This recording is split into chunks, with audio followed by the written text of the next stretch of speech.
우리 주일마다 발간되는 우리 삼일교회 해외 선교위원회에서 글을 쓰고 있는 선교 편지가 있죠.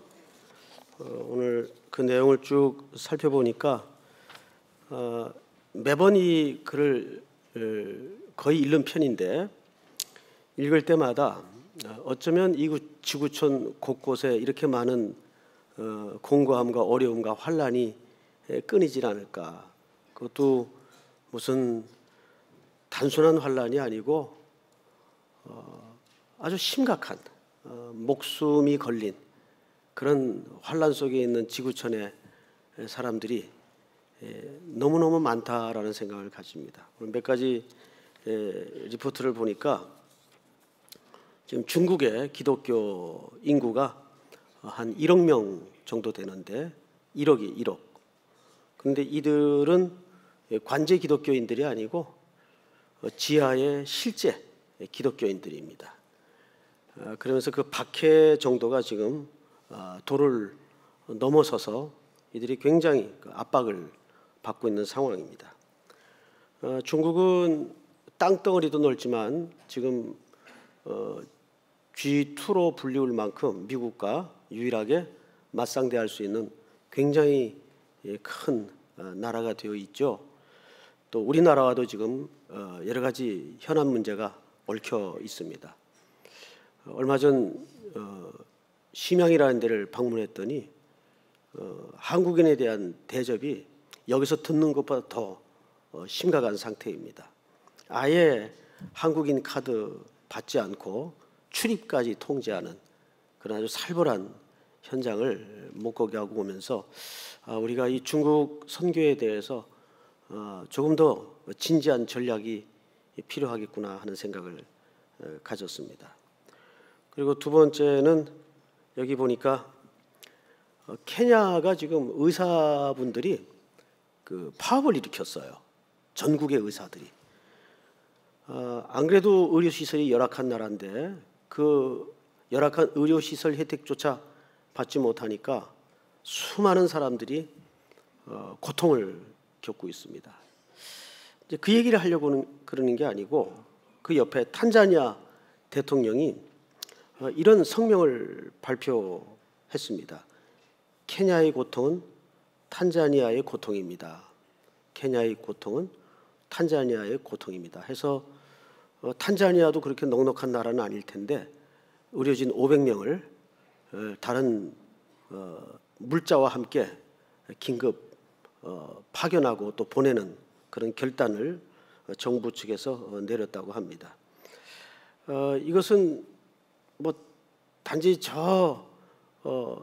아프리카 지역에서 벌어지고 있는 간단한 문제가 아니고, 우리 삼일교회가 이 즈음에 세계 선교 현장에서 벌어지고 있는 그런 고통들이 우리의 고통으로 항상 아프게 다가와야 되지 않겠는가. 예수님께서 너희가 이웃이 되어라, 너희가 이웃이 되어라 하는 명제처럼, 그것은 주님이 오시는 그날까지 땅 끝에서 주님을 만나 뵈올 때까지 우리가 흔들리지 말아야 될 순종의 영역이 아닌가 하는 생각을 갖습니다. 여러분 꼭 이 해외 선교위원회에서 발간하는 이 편지를 읽으시고 아침에 큐티 할 때마다 지구촌 곳곳에서 일어나고 있는, 오늘 어느 분이 소개를 해줘서 칼럼을 하나 올라오기 전에 읽어봤는데, 김연수라는 작가께서, 그분은 이제 이번에 블랙리스트에 올랐던 작가입니다. 뭐 글 한번 잘못 써가지고 보니까 잘못 쓴 글도 아닌데, 참 이런 무도한 시대가 이 대명천지에 과연 가능했는가라고 의심이 들 정도의 참 어처구니 없는 일을 겪었던 분이죠. 그분이 그 세월호에 관한 글을 쓰면서, 저는 세월호에 관한 이야기를 하려는 게 아니고 이런 표현을 인용했어요. 연대기적 인생이 있고 히스토리의 인생이 있다. 연대기를 타임라인이라고 그러죠. 그리고 역사를 히스토리라고 말합니다. 맨날 몇 시에 무슨 일이 있었다.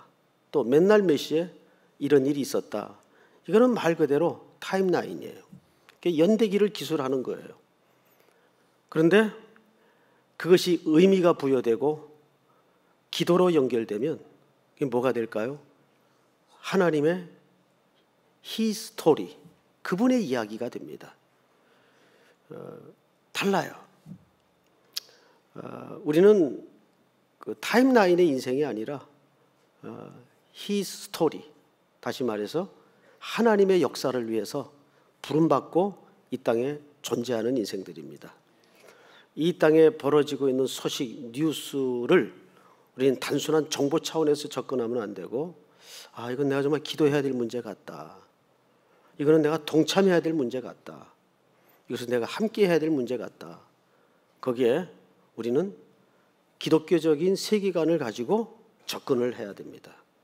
그래서 우리 기독교인들이 이 세상에서 어떻게 빛으로 소금으로 구현될 수 있는가, 그것을 날마다 진지하게 현장에서 고민할 수 있는 은혜가 있기를 바랍니다. 자, 오늘 계시록 우리 16장 마지막 부분을 좀 한번 볼 텐데 17절을 보시기 바랍니다. 이제 일곱째 천사가 마지막 그 대접을 붙는 장면이죠. 일곱째 천사가 그 대접을 공중에 쏟음에, 여러분 공중이라 하면 물리적 개념으로는 허공이에요, 그죠? 허공에다가 뭘 쏟아요? 어떻게 생각하십니까? 가능하다고 보세요? 그래서 우리는 성경에서 인용하고 있는 이 공중이라는 단어나 이런 표현들이 우리 인간의 이해 속에 담아져 있는 그 선입관, 물리적인 개념으로 보아서는 해석에 어려움을 겪게 됩니다. 보통 어둠의 권세 잡은 자를 무슨 권세 잡은 자로 표현합니까? 그렇죠, 공중 권세 잡은 자로 표현합니다. 제가 방송국 그 직원들 예배를 인도하러 가면서 그 PD들이 다 와 앉아 있단 말이에요. 그래서 그분들에게 좀 쪼크로 그런 이야기를 했어요. 당신들이야말로 공중 권세 잡은 자들이다. 그랬더니 그런 농담을 처음 들은 모양이에요. 한 5분간 웃더라고요. 5분간. 흐뭇해서 웃는 건지는 잘 모르겠는데 그만큼 그 영향력과 미치는 효과가 지대하고 막대하다는 거죠. 그런데 성경에서는 공중 권세 잡은 자, 자, 우리 성경 한 군데를 좀 찾읍시다. 에베소서 2장을 엽니다. 에베소서 2장 2절을 우리 한번 같이 읽어볼까요? 에베소서 2장 2절 우리 다 같이 한번 읽습니다. 시작. 그때 너희는 그 가운데에서 행하여 이 세상 풍조를 따르고 공중의 권세 잡은 자를 따랐으니 곧 지금 불순종의 아들들 가운데서 역사하는 영이라. 네, 그때 너희는 그 가운데서 행하여 이 세상 풍조를 따르고 공중의 권세 잡은 자를 따랐으니 곧 지금 불순종의 아들들 가운데 역사하는 뭐라고 돼 있죠? 영이라. 이 사탄을 얘기하는 겁니다. 따라서 오늘 계시록 16장 17절에서 표현하고 있는 공중이라는 말은, 또 공중에 쏟았다라는 말은 사탄이 지배하는 모든 시공간을 넘는 영향력과 영역을 뜻합니다. 그 사탄이 지배하고 최종적 승리를 할 줄 알았던 그 세상의 영역에다가 마지막 7 대접이 쏟아집니다. 그때 어떤 일이 벌어질까요? 자, 17절을 다시 보십시다. 일곱째 천사가 그 대접을 공중에 쏟음에 큰 음성이 성전에서 보좌로부터 나서, 자, 여기도 그냥 음성이 아니고 무슨 음성이죠? 큰 음성. 자, 기억해 봅시다. 이 큰이라는 수식어가 들어갈 때는 볼륨의 차이를 얘기하는 게 아니라 그랬어요. 이 말은 하나님의 확정된 내용과 사실이 드디어 발현될 때 그것을 큰 음성이라고 얘기합니다. 그러니까 이 음성은 물론 하나님의 음성이겠죠. 그런데 어떤 음성일까요? 하나님께서 대대로 언약 가운데 이렇게 되리라고 약속하고 확정했던 그 큰 음성이 확정된 내용이 드디어 실현되고 드러나고 있다 그 말이에요. 어디로부터? 보좌로부터. 자, 17절을 보세요. 큰 음성이 성전에서 보좌로부터. 항상 성전의 보좌는 세 가지 개념을 담고 있어요. 통치, 심판, 영광입니다. 이것은 사실상 로마 시대를 예견해서, 로마 시대를 전제해서 로마 황제의 보좌의 개념을 차용한 겁니다. 그 당시는 세상의 중심이 어디입니까? 로마예요. 그 중에서도 중심이 어디죠? 로마의 황제의 보좌입니다. 로마 황제가 앉는 의자는 특별한 의미를 담고 있는데 거기서 뭐가 시작이 되냐면 통치가 시작이 돼요. 세상의 제국의 통치가 로마의 황제로부터 시작이 됩니다. 그리고 그 통치의 결과에 대한 심판이 거기에서만 가능합니다. 그리고 모든 세상의 영광이 그 보좌에게로만 돌려집니다. 그러니까 하나님을 대리하는 흉내를 내고 있는 거죠. 당시의 로마가. 그렇듯 그것이 진정한 보좌가 아니다. 그것이 진정한 권자가 아니다. 더 궁극적이고 더 영원한, 더 진정한 보좌가 우리에겐 있다라는 것을 의미하기 위해서 그 보좌라는 개념을 그대로 채용하는 거죠. 사도 바울도 그런 예가 있었어요. 디모데후서 4장에 보면 바울이 마지막 글에다가 하나님을 뭐라고 표현했는가 하니 의로우신 재판관이라는 표현을 했어요. 근데 그 재판관이라는 표현은 법적인 용어입니다. 굉장히 딱딱한 용어죠. 그런데도 불구하고 하나님에 대한 아름답고 좋은 수식어가 충분히 있었을 텐데 또 그거를 모를 리 없었을 텐데 사도 바울은 어떤 명확한 의도를 가지고 하나님을 법적 용어를 사용하여 의로우신 재판관이라는 법적 용어를 씁니다. 그 당시 최고의 법정은 황제의 법정입니다. 그 황제는 당시 시대를 살았던 사람들에게는 신 같은 존재였어요. 그래서 로마 황제에게 부여된 부칙 하나가 황제는 모든 법률로부터 자유한다. 법률로부터 자유하는 존재는 누굽니까? 신입니다. 그리고 로마 제국과 그뿐만 아니라 그 시대에 지배 아래 있었던 모든 세상은 그렇게 이해하고 고백하고 살고 있었습니다. 그런데 한 사람이 뒤집어요. 사도 바울입니다. 로마 황제의 법정이 최종적인 법정이고 궁극적인 법정이 아니다. 세상의 최고의 법정인 황제의 법정은 사도 바울을 붙잡아 사형이라고 언도를 해놓았지만 바울은 그것을 어떻게 멋지게 한 가지 고백으로 역전시킵니까? 이것이 최종적인 법정이 아닙니다. 내게는 더 궁극적이고 더 영원한 하늘의 법정이 남아 있습니다. 이것을 그 성경의 글에다가 소개하고 있는 거죠. 그래서 하나님을 법적인 용어로 소개를 하는 겁니다. 그렇듯이 오늘 여기에 차용된 보좌라는 개념도 마찬가지 의미예요. 세상은 로마의 황제의 보좌가 최고의 권자로 최고의 보좌로 알고 있지만 거기서부터 모든 통치가 시작이 되고 심판이 이루어지고 영광이 돌아가는 걸로 알고 있지만 더 영원하고 근본적이고 진실한 참된 보좌가 우리에겐 있는데 이제 마지막 7번째 공중에 권세 잡은 자의 악한 사탄의 그 영향력에 대접이 쏟아지자 드디어 성전의 그 보좌로부터 큰 확정된 하나님의 언약의 실현에 발현이 되는 음성이 들립니다. 그리고 그 음성은 이렇게 소개가 되죠. 이르되 되었다 하시니. 어떻게 됐다고요? 되었다. 이게 참 묘한 표현을 썼어요. 무슨 얘기일까요? 되었다.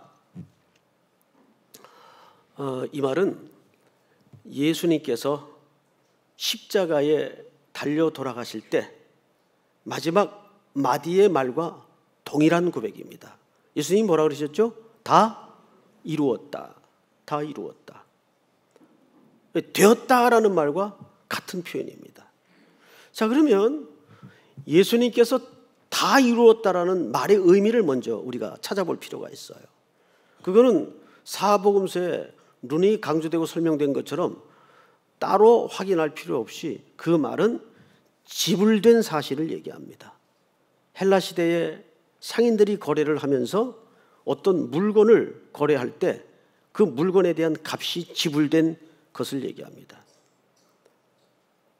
그 말은 예수님이 우리를 위해 십자가에 자기를 죽여 제물되어 드려짐으로써 이제 인류의 택한 백성들의 모든 죄값은 다 지불되었다. 그 뜻입니다. 다 지불되었다. 사랑하는 성도 여러분, 오늘 아침에도 우리가 히브리서 5장을 공부하면서 구원에는 세 가지 시제가 있다고 그랬어요. 구원은 십자가에서 완료되었어요. 완료되었지만 그것이 내용적으로는 현재 그 완성을 위해서 진행이 되고 있는 겁니다. 그리고 저 끝에 성경에서 특별히 계시록에서는 두 가지 표현이 등장을 해요. 최종적인 날과 마지막 날이 등장을 해요. 이 차이가 뭘까요? 그 말이 그 말 같은데 과연 그럴까요? 적어도 최종적이라는 말을 쓸 때는 시간의 끝을 얘기합니다. 그러니까 V-Day를 얘기합니다. 최종적인 시간을 얘기하는 거예요. 그러나 마지막 날이라고 얘기할 때는 그 개념과는 조금 차이가 있습니다. 지금이 마지막 날이에요. 예수님이 십자가의 죽음에서부터 그 최종의 날까지의 통째로 모든 기간을 성경 전체에서는 항상 종말 또는 마지막 날이라는 표현을 씁니다. 그러니까 이 차이를 잘 미세하지만 완전히 다른 이야기입니다. 구분할 수 있어야 되는데, 그렇다면 오늘 여기에 소개되고 있는 이 그림은 질문합니다. 마지막 날에 일어날 내용일까요? 최종적인 날에 일어날 내용일까요? 어느 것일 것 같습니까? 복잡한 건 그냥 혼자 하십시오. 같이 합시다. 같이. 어느 게 맞는 것 같아요? 마지막 날의 내용입니다. 최종적인 날의 내용은 따로 있어요. 우리 요한계시록 20장을 한번 열어볼까요? 가까우니까 바로 찾을 수 있습니다. 11절. 자, 찾으셨나요? 예. 또 내가 크고 흰 보좌와 그 위에 앉으신 이를 보니 땅과 하늘이 그 앞에 피하여 간데 없더라. 시작. 또 내가 보니 죽은 자들이 큰 자나 작은 자나 그 보좌 앞에 서 있는데 책들이 펴 있고 또 다른 책이 펴졌으니 곧 생명책이라. 죽은 자들이 자기 행위를 따라 책들에 기록된 대로 심판을 받으니 바다가 그 가운데에서 죽은 자들을 내주고 또 사망과 음부도 그 가운데 죽은 자들을 내주며 각 사람이 자기의 행위대로 심판을 받고. 시작. 사망과 음부도 불못에 던져지니 이것은 둘째 사망 곧 불못이라. 같이 봅니다. 누구든지 생명책에 기록되지 못한 자는 불못에 던져지더라. 여러분, 지금 읽은 이 내용들은 마지막 날에 일어날 내용일까요? 최종적인 날에 일어날 내용일까요? 그렇습니다. 이 내용은 소위 백보자 심판이라 그래서 최종적인 날에 일어날 내용을 기술한 거예요. 그러나 이 자리에 오기까지 모든 마지막이라는 표현은 최종적인 날을 말하는 게 아니라 현재 이 종말의 시대에 마지막 날에 일어나고 있는 현재의 이야기를 하는 거예요. 그래서 누누이 계시록을 강의하면서 강조해 왔던 게 이런 거죠. 계시록은 먼 미래에 일어날 어떤 일을 미리 보는 책이 아니다. 계시록이야말로 가장 오늘을 사는 성도들에게 현실적인 책이라는 얘기를 그래서 하는 겁니다. 자, 그러면 뭐가 현실적인 책이냐 볼까요? 자, 성경을 보십시다. 16장 18절 봅니다. 본문입니다. 번개와 음성들과 우레소리가 있고 또 큰 지진이 있어 얼마나 큰지 사람이 땅에서 온 이래로 이같이 큰 지진이 없었더라. 이렇게 되어 있습니다. 항상 이 성경에서는 몇 가지 아주 일관된 표현들이 있어요. 번개 또는 음성 또는 큰 음성, 지진 할 때는 항상 구원의 문제와 맞물려서 심판을 묘사할 때 등장하는 표현이에요. 자, 그러면 지금 아직 심판이 오지 않았지 않느냐? 과연 그럴까요? 정말 그럴까요? 아닙니다. 사실은 예수님께서 오셔서 이미 도끼가 나무 뿌리에 놓였다 그랬어요. 심판은 예수님이 오심으로 시작이 된 겁니다. 지금 심판 중이에요. 우리는 거기에서 주님의 보혈의 공로로 자유로울 뿐이지 세상은 이미 자기들이 토해내고 자기들이 뿌려낸 그 악으로 사실상 심판을 받고 있는 겁니다. 그렇게 생각 안 되세요? 여러분, 이 세상에 이 비틀려져 돌아가는 모든 악과 구조를 한번 생각해 보세요. 그 자체가 뭡니까? 그 자체가 재앙이에요. 그래서 이번 5월 달에 대통령 선거 여러분들이 적극적으로 동참해서 상식적인 분을 뽑아야 돼요. 막말하는 사람 말고 말은 그 사람의 품격과 인격을 담아내고 있는 겁니다. 할 말이 있고 안 할 말이 있죠. 지도자가 되겠다고 나선 사람들이. 그 얘기는 또 우리가 혈압 오를 수 있으니까 하지 맙시다. 지금 자체가 심판입니다. 그 성경을 잘 보세요. 18절. 번개와 음성들과 우레소리가 있고 또 큰 지진이 있어 얼마나 큰지 사람이 땅에 있어 온 이래로 이같이 큰 지진이 없었더라. 자, 그러면 여기서 굳이 큰 지진이라는 표현은 뭘 뜻하는가? 여러분, 이 큰 지진은 완전한 파멸을 얘기합니다. 번개, 큰 음성 또는 섬광, 이런 것들은 그냥 심판이 시작됨을 얘기하지만 지진은 드디어 그 마지막 파멸의 날이 가까웠다는 것을 이렇게 묘사해요. 지진이라는 것은 단순히 땅이 갈라지는 그런 정도의 개념이 아니고 지진은 뭡니까? 우리에게 우리 근거가 다 흔들려 버리는 거예요. 기초가. 우리 포항 경주에서 발생한 그 3점 몇 도의 지진에도 온 나라가 경악을 했죠. 기겁을 했죠. 근데 7.8, 8도 이런 지진 한번 겪으면 온 도시가 완전히 뒤틀려 버리는 겁니다. 끔찍하죠. 끔찍해요. 일본을 갈 때마다 참 신기하고 놀라운 게 일본의 그 간혹 벌어지는 어마어마한 지진의 그 피해는 천문학적인 숫자요. 끔찍하지 않습니까?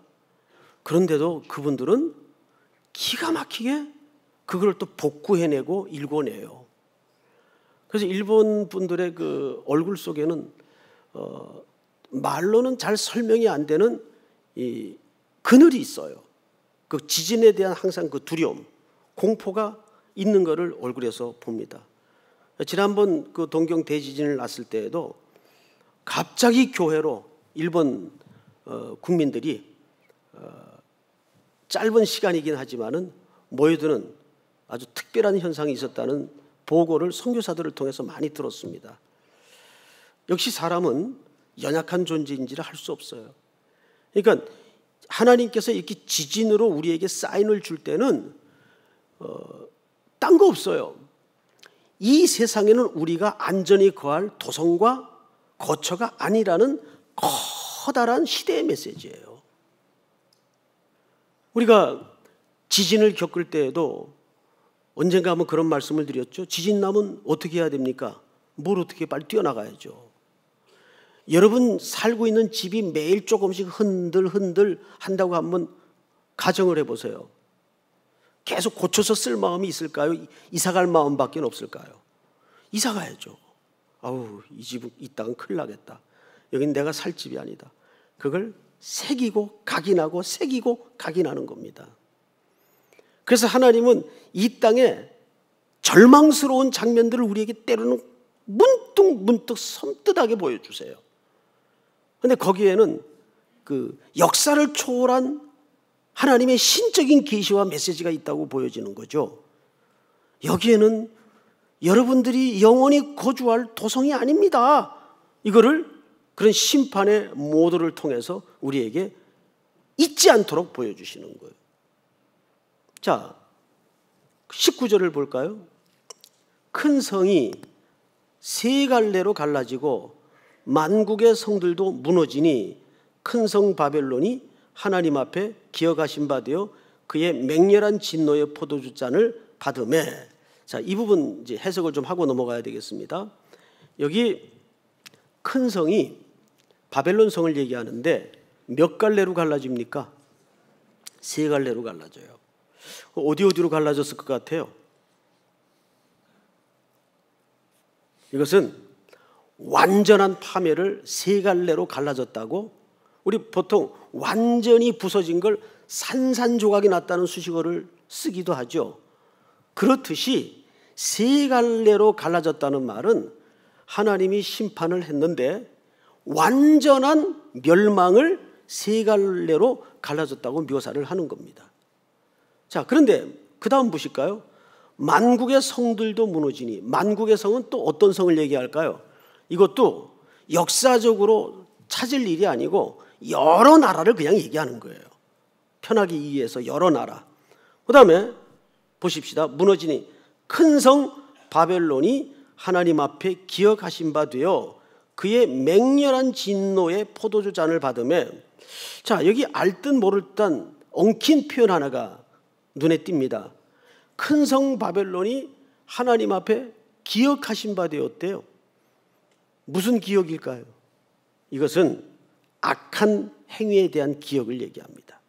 그런데 이 바벨이라는 어원이 어디로부터 유래된 것인 줄은 여러분, 우리가 상식적으로 성경을 익히 더듬어 봐도 금방 나타나는, 알 수 있는 답이죠. 바벨이라는 말은 혼잡케 하다, 그 뜻입니다. 이것은 창세기에 나오는 그 바벨탑에서 나라의 어원이 유래되었습니다. 그런데 그 말 자체가 혼잡케 하다. 바벨탑을 쌓았던 유래가 뭐였습니까? 흩어짐을 면하고자 하나님은 선교적 명령 차원에서 사실은 흩어지도록 명령했어요. 그런데 흩어짐을 면하고 멸망을 면하고자 자기들의 아집을 쌓고 우상을 탑으로 형상화시켜서 쌓았던 겁니다. 그것은 고대 문헌에 보면 각 나라들이 그런 탑들을 많이 쌓았어요. 바벨탑이 탑의 원조는 아니에요. 그렇게 탑을 쌓습니다. 자기가 자기들의 인생을 보호하고자. 그런데 그것이 세상을 행복하게 하거나 세상을 질서 있게 하거나 세상을 유익하게 하질 않았어요. 그래서 거기서 뭐가 일어나죠? 혼란이 일어나고 혼잡이 일어나요. 제일 먼저 나타나는 현상이 구음이 원래는 하나였는데 어떻게 된 겁니까? 전부 나누어지기 시작합니다. 제가 얼마 전에 그 유튜브를 이렇게 보다가, 요즘은 유튜브 뭐 별게 다 올라와요. 보다가 그 한국이 그 특별한 나라인 뭐 20가지 이유에 대해서 이렇게 제목이 붙었더라고요. 그래서 좀 관심이 있어서 열어봤더니 저 웃기는 특별함이 많더라고요, 우리나라가. 뭐 첫째가 경제 대국인 일본을 발골하게 때만큼도 안 여기는 나라, 뭐 이게 2등으로 뽑혔고, 두 번째는 IS가 우리나라에 절대 발을 못 붙이는 이유, 이건 실제 일어났던 일입니다. 그 아프가니스탄 쪽에 테러 집단들이 우리나라로 들어와서 실제 위장 취업을 했대요. 그런데 사장님들이 그냥 너무 욕을 하고 때려가지고 이게 쫓겨난 거예요. 야, 난 참 별난 특별함이 다 있구나. 근데 거기에 저 건강한 보고 하나가 있더라고요. 뭐냐면 유엔에서 글 없는 그 지역이나 민족에게 글을 배포할 때, 가르칠 때 한글을 배포한답니다. 그만큼 우리나라 한글이 과학적이고 가장 적은 스펠로 다양한 어휘를 구사할 수 있는 훌륭한 철자를 갖고 있다는 거예요. 그건 실제가 그렇습니다. 제가 한글을 쓰고 있지만 쓸수록 한글은 신기한 글자입니다. 어떻게 그렇게 적은 모음과 자음으로 어마어마한 놀이끼리하다, 노랗다, 노루수름하다, 우리말처럼 그렇게 의태어와 부사와 이런 것들이 발달한 언어가 없습니다. 그러니까 원래는 온 세상이 사실은 구음이 하나였는데 바벨탑의 사건으로 바벨이라는 언어 자체가 결국 혼잡케 하다라는 기원이 되죠. 그러면 여기에서 큰 성 바벨론은 어떤 나라를 얘기할까요? 이것은 시대마다 로마다 또는 일본이다, 이렇게 세대주의 학자들의 해석의 패턴처럼 그렇게 해석하는 분들도 있는데 그건 굉장히 좀 아슬아슬하고 위험한 해석입니다. 이것은 어느 시대나 존재했던 하나님을 대적하는 원수의 세력을 큰 성 바벨론이라고 표현을 하는 거예요. 세상의 가치를 항상 뒤틀리게 하고 뒤집고 하나님을 대적하는 집단과 영향력을 공중 권세 잡은 자들에 의해서 지배당하고 있는 세상, 그거를 통칭해서 뭐라고 표현할 수 있죠? 큰 성 바벨론이라고 표현할 수 있어요. 자, 성경을 또 보십시다. 19절, 큰 성 바벨론이 하나님 앞에 기억하신 바 되어 그의 맹렬한 진노의 포도주 잔을 받음에, 여기 맹렬한 진노의 포도주라는 말은 세상이 그 악한 경향과 영향력에 취해 있는 상태를 얘기합니다. 여러분 정확하게 이 표현이 맞아요. 여기 진노의 포도주라는 것은 무슨 뜻인가 하면 세상이 바벨론의 그 큰 성이 공중 권세 잡은 자의 영향력 아래에 있는 세상이 마치 술에 취한 것처럼 취해 있는 상태라 그 말이에요. 이 취하다라는 말은 에베소 5장에 등장을 하죠. 그것은 지배당하고 있다라는 뜻입니다. 그래서 술 취하다, 성령 충만하라라는 말은 그 두 어원의 뿌리가 사실은 지배하다라는 개념이에요. 그래서 성령에 충만하라는 말은 어떤 양적인 개념이 아니라 다시 말해서 성령의 지배 아래만 내 인생을 두어라라는 중요한 신앙 고백을 얘기합니다. 그런데 이 세상은 누구의 지배 아래 있죠? 공중 권세 잡은 자의 지배 아래 있다 보니까 세상이 큰 성 바벨론이 되어서 세상이 다 혼잡스러워요. 뭐 요즘은 어느 게 진짜인지 모르겠어요. 어느 게 진짜인지. 가짜가 진짜 노릇을 하고 진짜는 가짜 취급을 당하는 이런 참 희한한 세상에 우리가 던져져 있습니다. 이 속에서 우리는 진리를 붙들고 살아간다는 게 쉽지 않아요. 제일 요즘 빛바랜 문장이 뭔지 아십니까? 빛바랜 문장은 이런 겁니다. 그래도 진리는 승리한다라는 말입니다. 이 문장만큼 요즘 매력 없고 영향력 없고 무능력한 표현은 없는 듯 들려집니다. 그러나 그래도 진리는 승리합니다. 믿습니까? 여러분 그 고백이 분명합니까? 오늘도 우리는 주께서 미리 이 시대를 향하여 보여주시는 큰 성 바벨론의 파멸의 그림을 바라보면서 우리는 첫째는 방금 소개되었던 것처럼 이 선교 편지에 나타난 그 모든 도시와 그 지구촌의 고통들이 전부 큰 성 바벨론의 영향력 아래서 얼마나 무서운 인격 침해와 고문과 사륙이 광기에 미쳐서 붙들려서 돌아가고 있는지 몰라요. 우리 가까운 철책선 넘어 집단도 마찬가지고 거의 광기 아니에요. 이 종교도 건강한 종교가 미친 종교 같아요.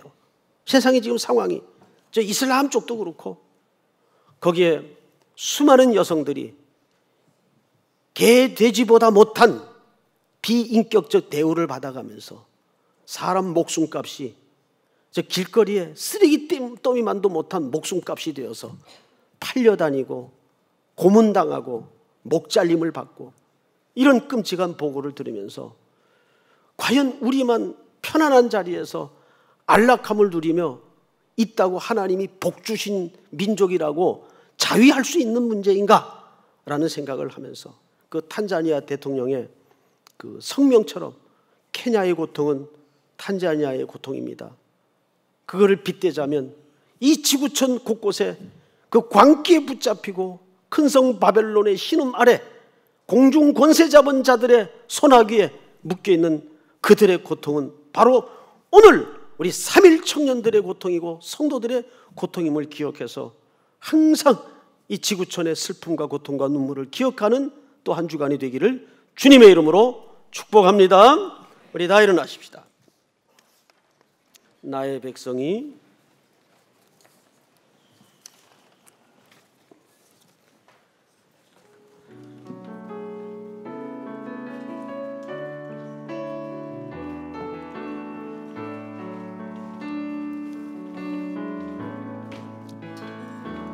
나의 백성이 겸비하여 내게 기도하며 나의 얼굴을 구하여서 그 악한 길 떠나며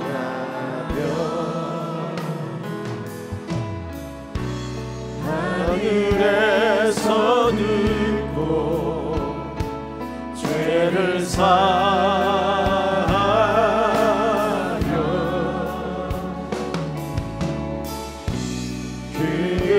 그의 땅이 고치리라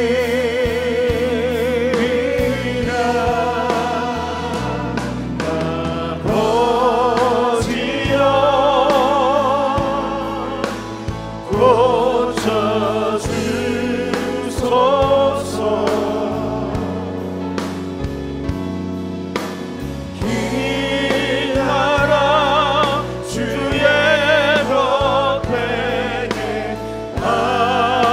주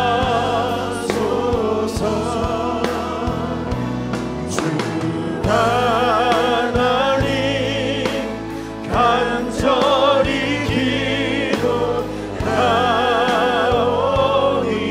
간절히 기도하오니 상한 이 땅 새롭게 하소서 아버지여 고쳐주소서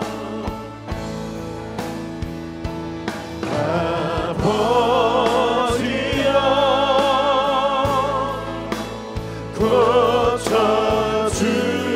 고쳐주소서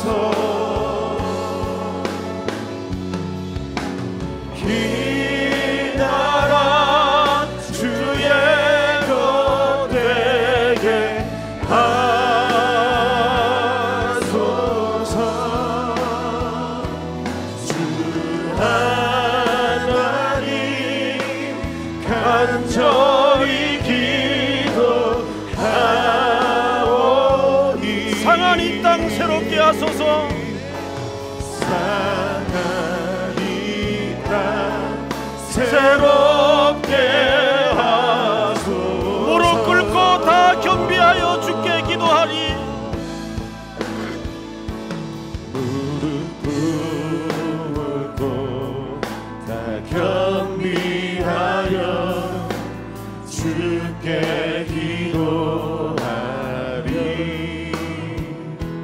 주의 얼굴을 구하여서 그 악한 길 떠나리 주님의 자비로 죄를 사하며 주님의 자비로 죄를 사하여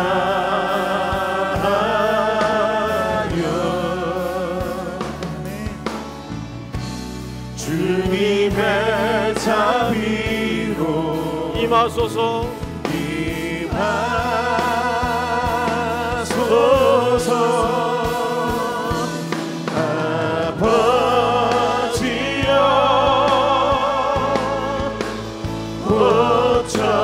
주소서.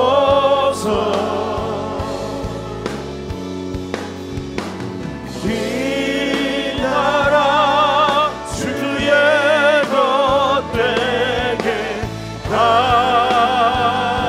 하소서. 주 하나님 간절히 기도하오니 상한 이 땅 새롭게 하소서. 상한 이 땅 새롭게 하소서. 우리 한번 서신 채로 기도합니다. 다 같이 눈을 감고 우리는 이 시간 이 지구촌 곳곳에 고통당하는 이들을 위해서 함께 기도했으면 합니다. 가까이는 우리 국내에 가슴에 큰 시름과 몽울을 가지고 사회에 대해서 분노하는 이들이 있습니다. 어떤 정부의 대책에 대해서 분노하는 이들이 있습니다. 우리는 그들을 향해서 실질적으로 무언가를 비록 해줄 수는 없을지라도 가장 적극적인 행동은 그들을 위해서 품에 끌어안고 기도하는 일일 것입니다. 중국 1억 명의 그리스도인들이 그 핍박으로부터 담대하게 하시고 끝까지 주님의 오심을 붙잡으며 하나님의 약속을 기다리는 민족 되게 하셔서 13억의 대국 중국이 진정 하나님 앞으로 돌아오는 기적을 보게 하여 주시옵소서. 특별히 중동 지역에서 벌어지고 있는 시리아 난민들, 또 IS 테러의 그 끔찍한 살상들, 이것은 종교의 광기입니다. 이런 일들이 얼마나 우리 주변에 알게 모르게 많이 터지고 일어나고 있습니까? 우리만 아니란 것이 복은 아닙니다. 그 탄자니아 대통령의 고백처럼 케냐의 고통은 우리의 고통입니다. 그 지구촌 곳곳의 시름과 눈물과 한숨과 몽울들은 우리 모든 그리스도인들이 중보의 제목으로 들어와 있어야 됩니다. 또 한 주간 여러분들이 감당해야 될 삶의 현장을 위해서 이 두 가지 제목을 놓고 우리 점원을 나서기 전에 주여 한번 문담에 기도합니다. 주여, 하나님 은혜를 진심으로 감사합니다. 아버지 하나님 축복해 주시고 도와주시고 하나님이 역사하여 주시옵소서.